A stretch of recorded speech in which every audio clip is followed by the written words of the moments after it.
pada abad awal Masehi, Romawi menduduki Yudea atau tempat yang sekarang berada di Palestina. Bangsa Yahudi setelah beberapa kali melakukan penyerangan dan pemberontakan, pada akhirnya gagal, sehingga kuil-kuil penyembahan mereka dihancurkan dan penduduk-penduduk mereka diusir ke Eropa.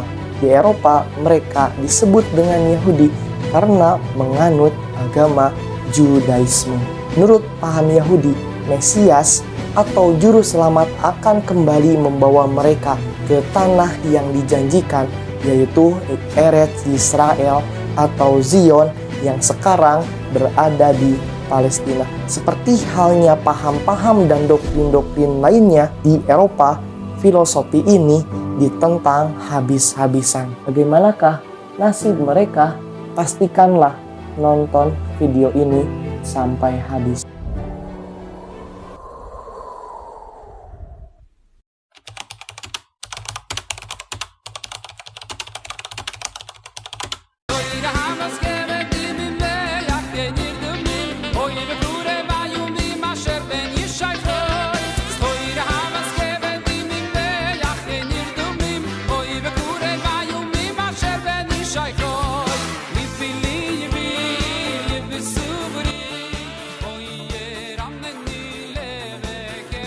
Walaupun filosofi dan ideologi Judaisme ditentang, tapi ini bisa menyebar di Eropa karena tiga hal. Yang pertama, abad pencerahan. Yang kedua, revolusi Prancis. Dan yang ketiga, perang Napoleon. Peristiwa itu menyebabkan dampak besar terutama dalam dua hal. Yang pertama, adanya pemisahan atau sekularisme antara kehidupan publik dan agama. Yang kedua, peperangan yang terjadi di Eropa semakin memantik jiwa nasionalisme di setiap individu. Pada akhirnya, bangsa Yahudi memilih mengasimilasi atau meniru, mencontoh, menyerupai dengan bangsa Eropa sehingga melupakan tradisi dan ajaran mereka, kemudian menganggap Palestina sebagai tempat terpuruk dan kumuh dan berbahaya juga dikarenakan dikuasai oleh Ottoman atau Khilafah Utsmani. Mereka masih memilih di Eropa Barat walaupun seringkali terjadi diskriminasi dan pengecilan. Tapi situasi berbeda dengan apa yang dialami oleh bangsa Yahudi di Eropa Timur. Di Eropa Timur, walaupun kala itu masih belum terasa nilai-nilai liberalisme atau kebebasan, bangsa Yahudi diperlakukan sangat-sangat didiskriminatif, seperti dikucilkan, diasingkan, dianggap rendah, diperlakukan sesuka hati, bahkan mereka tidak berhak sedikit pun untuk mendapatkan pendidikan. Sehingga mereka tidak bisa berbahasa lokal, mereka juga dijadikan sebagai target penyerangan dan kerap kali terjadi pembantaian. Itulah yang terjadi pada bangsa Yahudi di Eropa Timur. Kemudian, karena mereka mendapatkan perlakuan seperti itu di Eropa Timur dan Eropa Barat, Palestina menjadi secuil harapan sebagai tempat pelarian bagi mereka. Pada tahun 1880, ratusan orang Yahudi berangkat ke Palestina yang kala itu dikuasai oleh Ottoman tanpa ada persiapan, sehingga berdampak pada mereka terkena penyakit malaria dan lain sebagainya. Mereka juga kelaparan dan ada beberapa dari mereka yang ditangkap oleh tentara Ottoman. Sepertinya harapan bangsa Yahudi untuk kembali ke kampung halaman mereka sudah sirna. Pada tahun 1891, seorang jurnalis ditugaskan untuk meliput kondisi perpolitikan yang ada di Prancis. Jurnalis ini bernama Theodor Herzl. Setelah meliput kondisi dan beberapa penyerangan yang terjadi terhadap bangsa Yahudi di Prancis, Theodor Herzl menyimpulkan kesimpulan yang sangat pahit. Ia berkata, bangsa Yahudi akan terus diasingkan di semua negara, walaupun mereka melakukan asimilasi, bisa berbahasa lokal, atau terjun langsung ke angkatan militer mereka. Bangsa Yahudi akan terus dibenci dimanapun mereka berada. Dengan demikian, hanya ada satu solusi supaya bangsa Yahudi bisa keluar dari keterpurukan ini, yaitu memiliki negaranya sendiri. Seperti kejadian kala itu di Eropa, di sana terinfeksi virus Black Death. Bangsa Yahudi disalahkan habis-habisan, difitnah karena sudah mencemari air-air yang ada di sana. Akhirnya, bangsa Yahudi semakin dipandang sebelah mata. Sebagai langkah awal, Herzl merasa imigrasi saja tidaklah cukup. Hal yang pertama dilakukan untuk meraih tujuannya adalah mendapatkan pengakuan-pengakuan dari berbagai negara termasuk Eropa. Setelah mendapatkan persetujuan dan perjanjian untuk membentuk sebuah negara, barulah imigrasi massal bisa dilakukan. Disinilah ideologi Theodor Herzl bertentangan dengan Judaisme.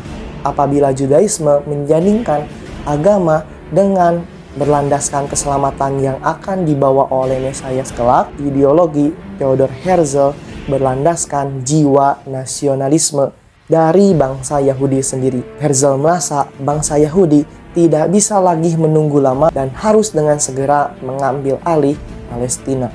Dan gerakan Theodor Herzl disebut dengan Zionisme, tertulis dalam bukunya The Jewish State yang bertujuan sebagai panduan bagi bangsa Yahudi. Penyebaran Zionisme begitu pesat seakan-akan datang sebagai solusi untuk permasalahan yang diterima oleh bangsa Yahudi. Pada tahun 1897, seluruh orang-orang Yahudi yang ada di Eropa dikumpulkan dalam Kongres Zionisme pertama.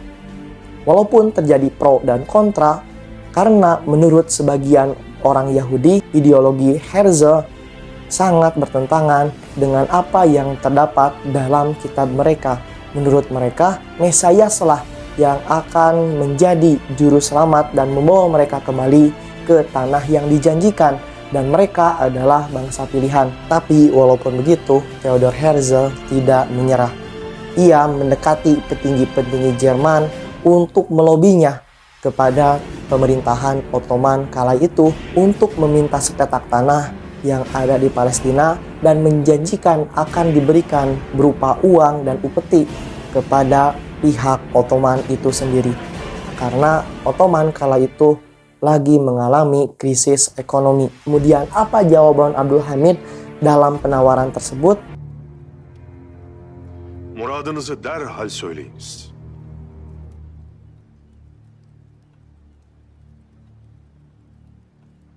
Toprak istiyorum. Kudüs'te Yahudiler için toprak istiyorum.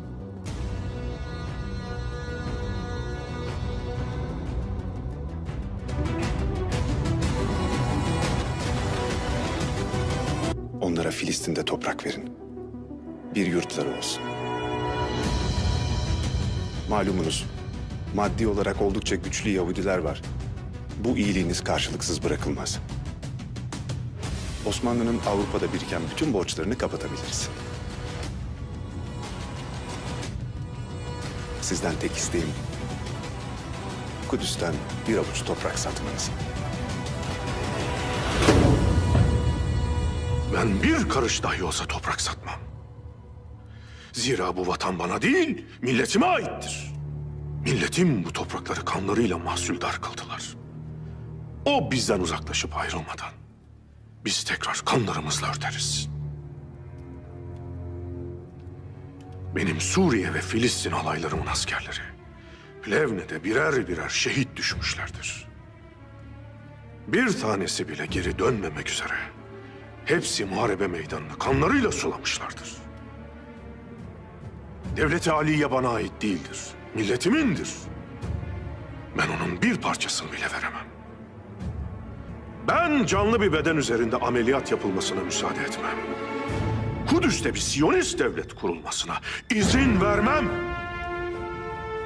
Biz bir devlet kurmak istemiyoruz. Osmanlı tebaası olarak huzur içinde, barış içinde yaşamak istiyoruz. Paşa.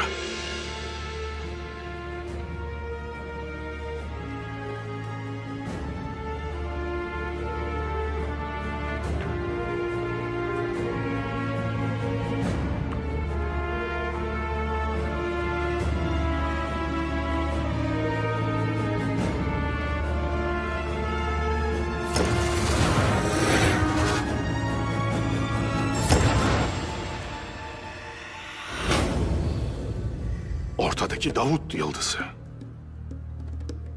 Peki alttaki ve üstteki mavi çizgi? Sadece bir işaret. Hiçbir manası yok.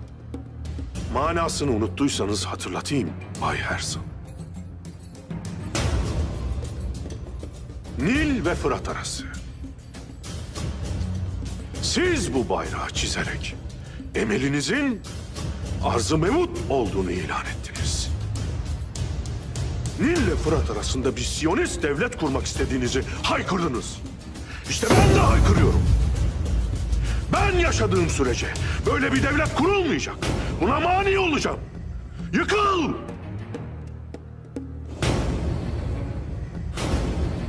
Defol ey sefil!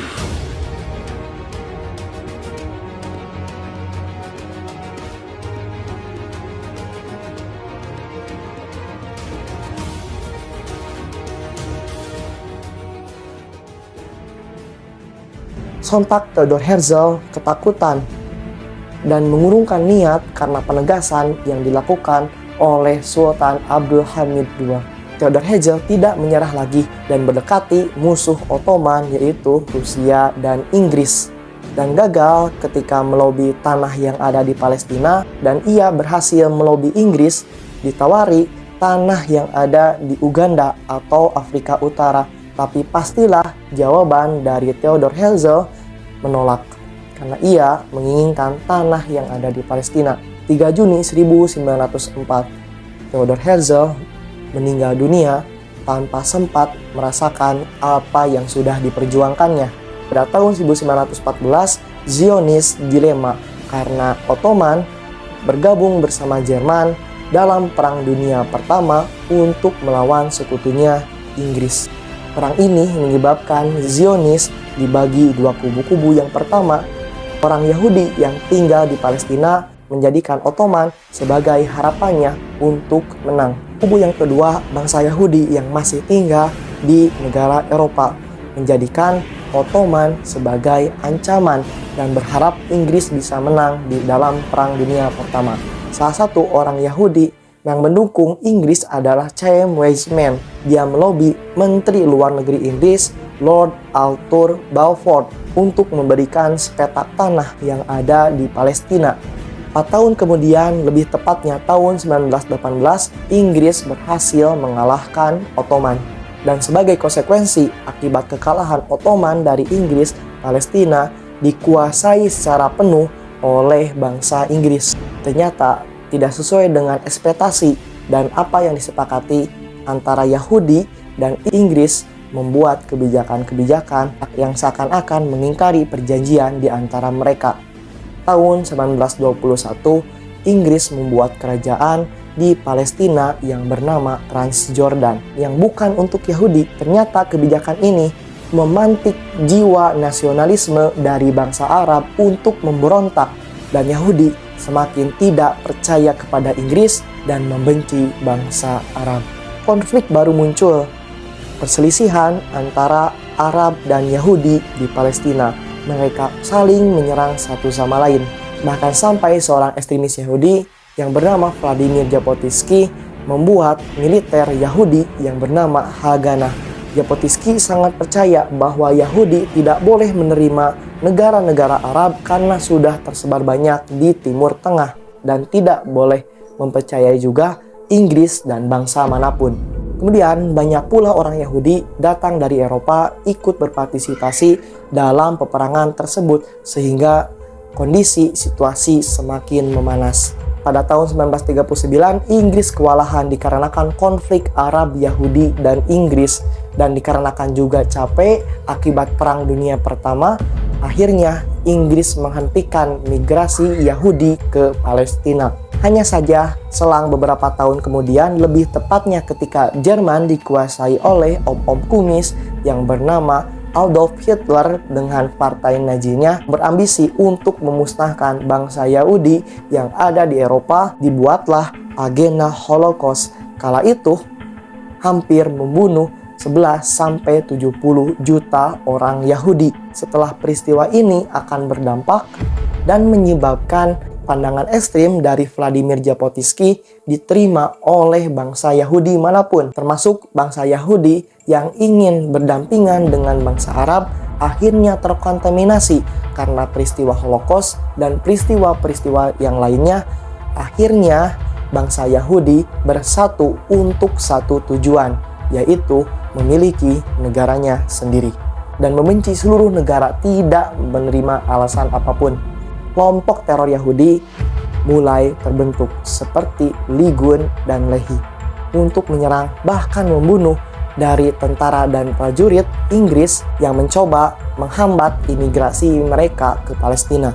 Dan mereka juga meneror bangsa-bangsa Arab. Ekstremisme yang dikeluarkan oleh kelompok ini membuat beberapa tokoh Yahudi termasuk David Ben-Gurion mengecam dan mendorong pemerintahan Inggris agar segera memisahkan negara Yahudi supaya tidak terjadi lagi pertumpahan darah dan kekacauan berhenti. Dengan hal ini, Inggris sangat muak terhadap perserikatan dan menyerahkan Palestina ke tangan PBB di bawah UNSCOP. Masa depan Palestina ditentukan. Keputusan PBB akan membagi Palestina menjadi 3 bagian. Yang pertama untuk bangsa Arab, yang kedua untuk bangsa Yahudi, dan yang ketiga Yerusalem untuk PBB itu sendiri. Pada tahun 1947, untuk menentukan keputusan, pemilihan suara dimulai. 33 negara setuju, 13 negara menolak, 10 negara abstain, dan 1 negara tidak ikut hadir dalam pemilihan tersebut. Akhirnya impian Zionisme pun tercapai. Dunia mengakui keberadaannya walaupun sebagian tidak mengakuinya. Pada 14 Mei 1948, David Ben-Gurion memproklamasikan kemerdekaan negara Israel di Tel Aviv. Ia kemudian menjadi Perdana Menteri pertama di negara Israel.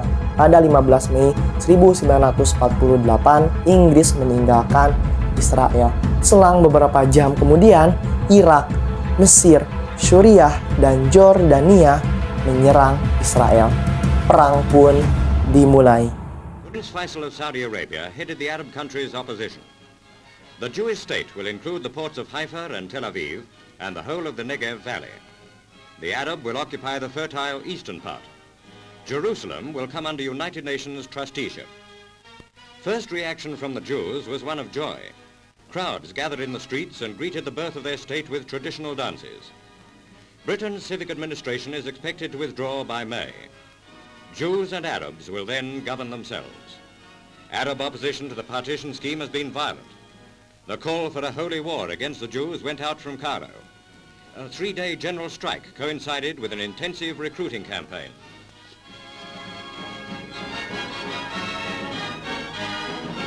As in India, transfer of power in Palestine will bring bloodshed. 2 states have been born. For the Holy Land, the immediate future would not bring peace.